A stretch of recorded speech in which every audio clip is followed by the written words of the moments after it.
All right, just left the gym. Today was leg day, my favorite day of the week.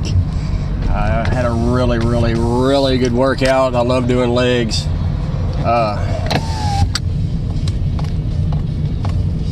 Been out of the gym for about 2 weeks. Did a little house sitting for about a week and a half, and then was gonna get back into it once I got back home, but it was the end of the week. We had a lot going on, so I just skipped it for the rest of the week. Started back this Monday this week, so I've already had a couple days in. First day, well, I'm off my program. I didn't pick it back up when I got back in the gym. Just started going in and lifting. First day I did chest and biceps, and then rest of the day. Yesterday I did back and tries, and today I did legs.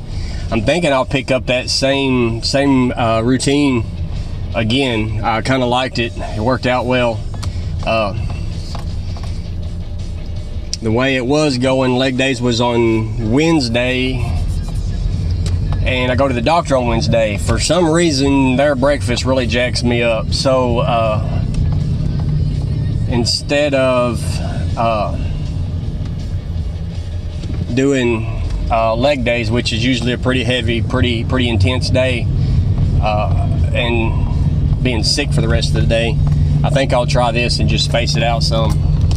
I think it's worked out a lot better. This week I did back and triceps on Wednesday, and it wasn't too bad, even though my stomach was a little upset from eating breakfast down there. But overall, it was good.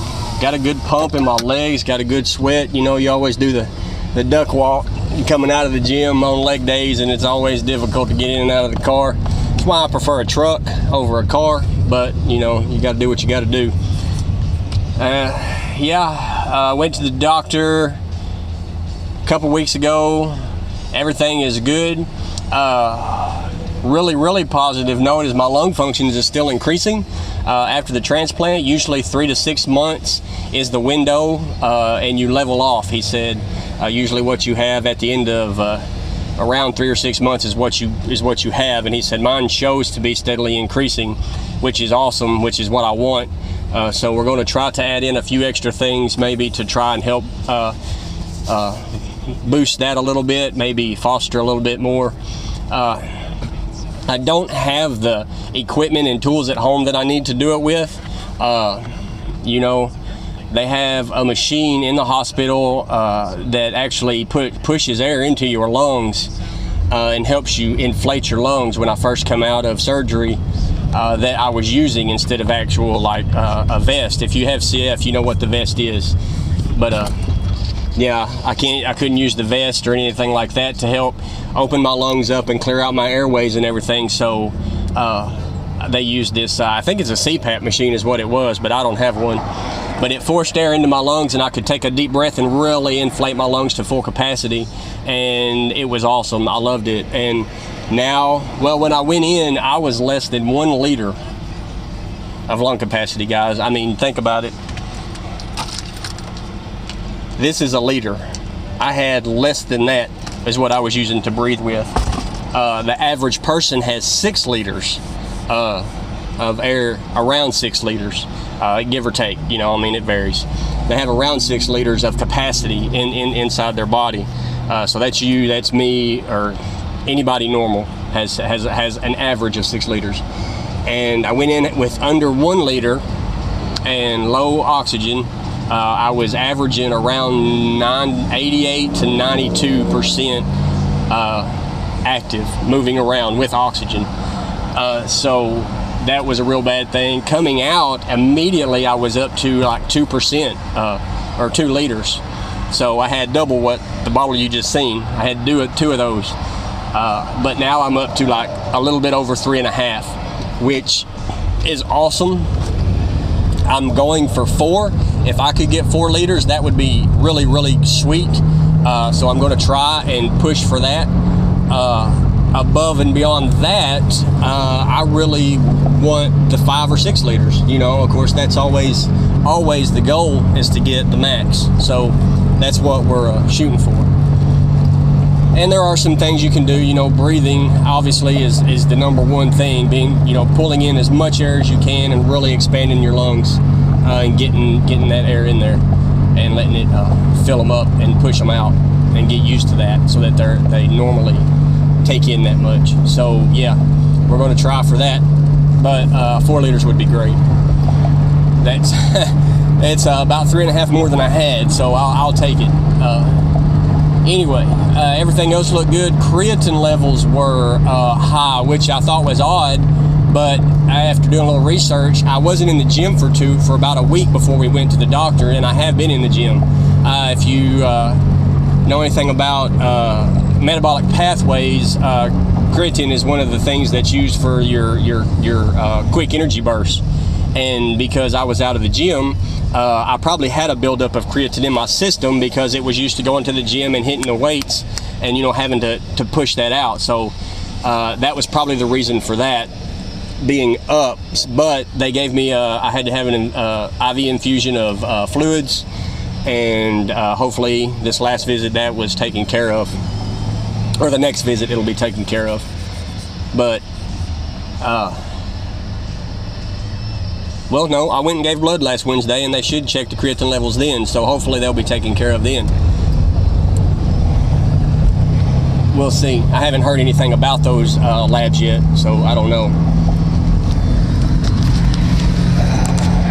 Workouts are going great. The doctor told me that the gym was okay. The gym was actually being encouraged now, instead of just an okay. They're actually, you know, glad that I'm doing it. But he did tell me no heavy stuff, which, if you've watched any of the videos in the past, I kind of broke that rule before it was given to me. So I've backed off a little bit. And what I've had to do to increase the intensity of my workouts is just add sets and reps. Instead of doing, you know, 3 sets of 8 to 12 reps of heavy, or 5 to 8 reps of heavy weights, now I'm doing like 4 or 5 sets of like 12 or 8 to 15 reps, you know, depending on how heavy it is and my energy levels and all that during the day. But that's how I've increased my intensity, and it seems to be working. I feel like I'm doing good with it. I'm getting a good pump in the gym. I feel like I'm doing something when I leave. At the same time, though, it's difficult to build muscle that way. If you want to get big, you got to lift big, and that's just the short and skinny of it. There's no 2 ways around it. A lot of guys, you know, prescribe to the low weight, high reps, and they do okay with it, but you can't expect your muscles to get bigger unless you put more weight on them. And I'm not just talking about reps. You're going to build up a good cardio, good endurance with your high reps, but you're not going to stress the muscle enough to cause it to grow like you want it to without the heavy weight. So looking forward to being able to lift heavy again, but we'll see how that goes. And in the meantime,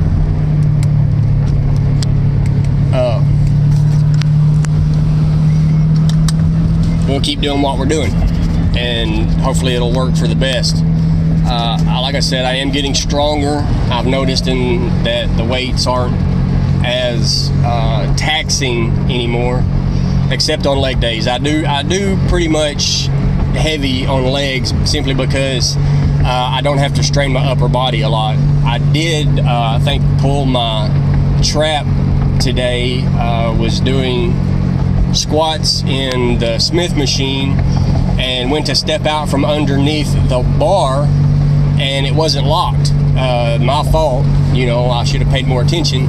But of course the bar fell, and when it fell, my arms were on it. It stretched my arms back and pulled my left trap pretty good. It also kind of scared me. It felt a little tug in my left side, in my chest, but I don't think I done any damage. I just think it was just the pull of the muscle. Everything else was fine. There's no pain or anything like that, so I'm hoping everything's good with that.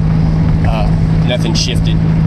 But lesson learned. Always be careful. Always check, make sure your bar is racked properly before you step out from underneath it, or else you're going to have to put it on the ground, and put it on the ground hard. And in Planet Fitness, that may or may not get you kicked out. I caught the bar. I only had 50 pounds on it, so I caught it and was able to lock the bar into the rack before I had to drop it and scare everybody to death in the gym. So saved the day. Didn't get kicked out of Planet Fitness today, but there's always tomorrow. So, you know, have fun with it, but always safety first. Yeah. Anyway, I'll keep this video about health and exercise and things like that. I do have some exciting stuff coming up. Got a new, bought into a company recently that has shown a lot of promise, and going to be doing some videos on that. But this one's about health and wellness, so we'll keep it about that for now. I've been doing a lot of research on metabolic pathways, things like that, trying to figure out the best approach, not just to build muscle, but make sure I'm getting a good cardio in as well. And it's opened my eyes to a lot. You really have to understand how the body uses energy and creates energy in order to really get the best effect out of it. And that's what I'm kind of schooling myself on right now. But I'll do a video on that to kind of show you my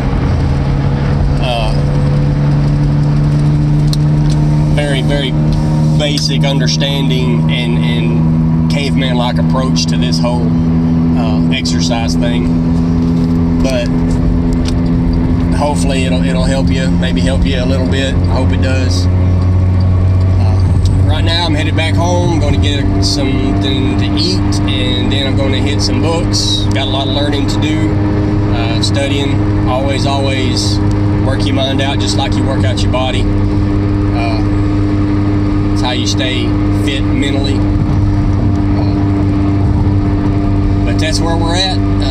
Hope y'all enjoy the videos. Hope you find something in them that can help you out. In the meantime, stay healthy, be blessed. We'll see you next time.